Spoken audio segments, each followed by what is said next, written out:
એટલે દિવ્ય કથાઓ છે ભાગવતજીમાં. અંબરીશ અને દુર્વાસાજીની કથા છે. એકાદશીનું વ્રત કરે દુર્વાસાજી આવે, હજી પારણાનો સમય થયો નતો, દુર્વાસાજી આવે છે અંબરીશ રાજાની પાસે. દુર્વાસા મુનિ કહે છે કે હું આવું છું હમણાં, તમે મારી વાટ જુઓ, પારણા કરતા નહીં.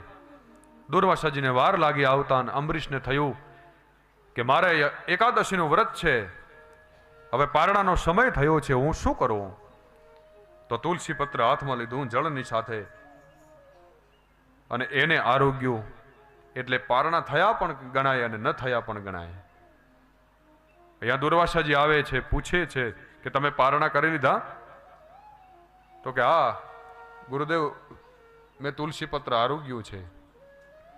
અને દુર્વાસાજી અંબરીશ રાજાની ઉપર ક્રોધે ભરાણા કે તમે મારી રાહ ન જોઈ, તમે પારણા કરી લીધા?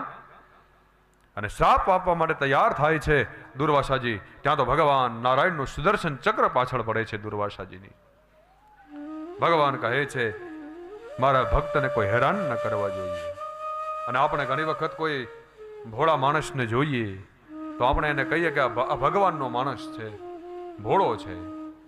અને આપણે કોઈ ભોળા માણસને હેરાન ન કરીએ, કારણ એની પાછળ એની ઉપર ભગવાન નારાયણનું સુદર્શન ચક્ર ફરતો હોય છે, એ એની રક્ષા કરતો હોય છે. એટલે કોઈ દિવસ આપણે ભગવાનના ભક્તની હાંસી ન ઉડાવીએ, એની મજાક ન કરીએ.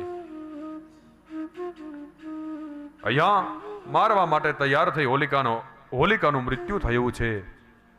અનેક પ્રયત્નો કર્યા છે મારવા માટે. પ્રહલાદજીને પર્વત ઉપરથી નીચે ફેંકે, નદીની જે ધારાઓ વહે છે પ્રવાહની અંદર ફેંકે, છતાં પણ પ્રહલાદજીનો વાળ પણ વાંકો થતો નથી. અને અંતે પોતે તો હરિભજન કરતા જાય પ્રહલાદજી. અને એક વખત પૂછે છે હિરણ્યકશ્યપ પ્રહલાદજીને કે તારો નારાયણ ક્યાં છે?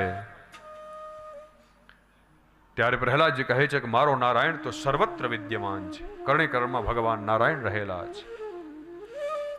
અને એક વખત પ્રહલાદજીને મારવા માટે કરીને તગ તો થાંભલો તૈયાર કરે છે મારવા માટે કરીને પ્રહલાદજીને હિરણ્યકશ્યપ અંગારા જેવો થાંભલો.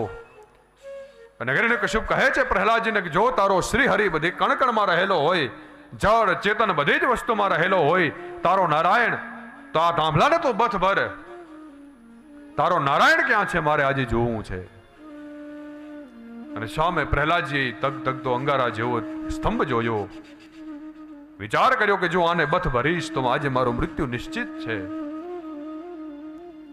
પણ જ્યાં નજર કરી થાંભલા ઉપર કીડીઓની હાર જોઈ અને પ્રહલાદજીને મનમાં થયો કે મારો નારાયણ આવી ગયો, મારું રક્ષણ કરવા માટે ભગવાન નારાયણ આવી ગયા છે. અને હિરણ્યકશ્યપ કહે છે કે જો તારો નારાયણ સત્ય હોય અને કણે કણમાં રહેલો છે તો તું એને બોલાવો, મારે એને જોવો છે કે તારો નારાયણ કેવો છે, તારું રક્ષણ કેવી રીતે કરે છે.